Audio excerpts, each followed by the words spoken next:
இறை இயேசுவில் அன்பார்ந்த இணையதள தோழமைகளே, உங்களை இயேசுவின் இனிய நாமத்தில் அன்புடன் வாழ்த்துகிறோம். திருப்பாடல்கள் ஒரு அமுதக்கடல், திருச்சபையின் நீர்ச்சுனை.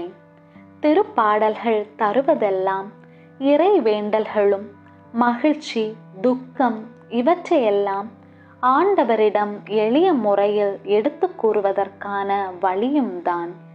எனவே ஆண்டவரை துதிக்க, நன்றி செலுத்த, உங்கள் வாழ்வில் பிரச்சனைகள் தீர, உடல் சுகம் பெற, வாழ்வில் நமக்கு தேவையான வரங்களை பெற தினமும் ஒரு அதிகாரம் வாசித்து நம் நாளை துவங்குவோம். திருப்பாடல்கள் அதிகாரம் 95. வாருங்கள், ஆண்டவரை புகழ்ந்து பாடுங்கள், நமது மீட்பின் பாறையை போற்றி ஆர்ப்பரியுங்கள். நன்றியுடன் அவர் திருமுன் செல்வோம், புகழ் பாக்களால் அவரை போற்றி ஆர்ப்பரிப்போம்.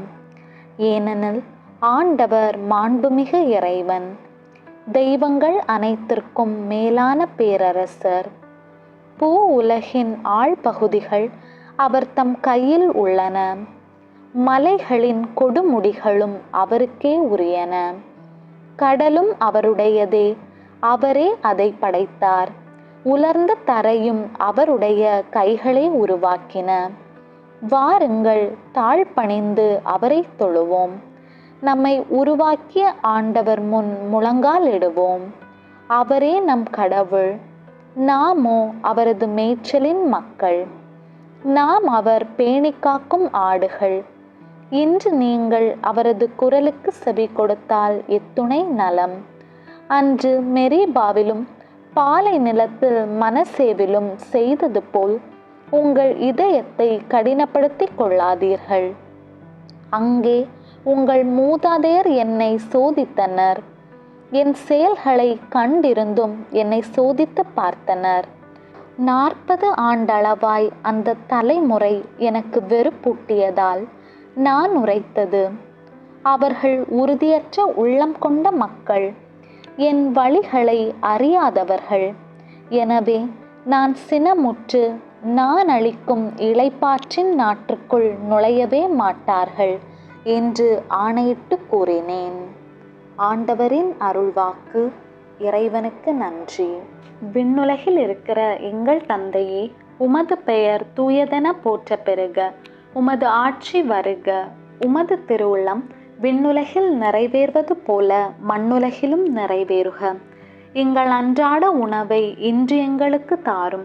எங்களுக்கு எதிராக குற்றம் செய்வோரை நாங்கள் மன்னிப்பது போல எங்கள் குற்றங்களை மன்னியும்.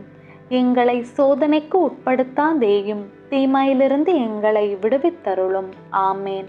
அருள் நிறைந்த மரியே வாழ்க, ஆண்டவர் உம்முடனே, பெண்களுள் ஆசி பெற்றவர் நீரே. உம்முடைய திருவயிற்றின் கனியாகிய இயேசுவும் ஆசி பெற்றவரே. புனித மரியே, இறைவனின் தாயே, பாவிகளாயிருக்கிற எங்களுக்காக இப்பொழுதும் எங்கள் இறப்பின் வேளையிலும் வேண்டிக் கொள்ளும். ஆமேன். அருள் நிறைந்த மரியே வாழ்க, ஆண்டவர் உம்முடனே, பெண்களுள் ஆசி பெற்றவர் நீரே. உம்முடைய திருவயிற்றின் கனியாகிய இயேசுவும் ஆசி பெற்றவரே. புனித மரியே, இறைவனின் தாயே, பாவிகளாயிருக்கிற எங்களுக்காக இப்பொழுதும் எங்கள் இறப்பின் வேளையிலும் வேண்டிக் கொள்ளும். ஆமேன். அருள் நிறைந்த மரியே வாழ்க, ஆண்டவர் உம்முடனே, பெண்களுள் ஆசி பெற்றவர் நீரே. உம்முடைய திருவயிற்றின் கனியாகிய இயேசுவும் ஆசி பெற்றவரே. புனித மரியே, இறைவனின் தாயே, பாவிகளாயிருக்கிற எங்களுக்காக இப்பொழுதும் எங்கள் இறப்பின் வேளையிலும் வேண்டிக் கொள்ளும். ஆமேன். தந்தைக்கும் மகனுக்கும் தூய ஆவியாருக்கும் மாட்சி உண்டாவதாக. தொடக்கத்திலே இருந்தது போல இப்பொழுதும் எப்பொழுதும் என்றென்றும் இருப்பதாக. ஆமேன். தந்தை, மகன், தூய ஆவியின் பெயராலே. ஆமேன். இயேசுவே, என்னுடைய வாழ்வை, இந்த நாளை உம் கையில் ஒப்படைக்கிறேன். இயேசுவே, என்னுடைய வாழ்வை, இந்த நாளை உம் கையில் ஒப்படைக்கிறேன். இயேசுவே, என்னுடைய வாழ்வை, இந்த நாளை உம் கையில் ஒப்படைக்கிறேன். ஆமேன்.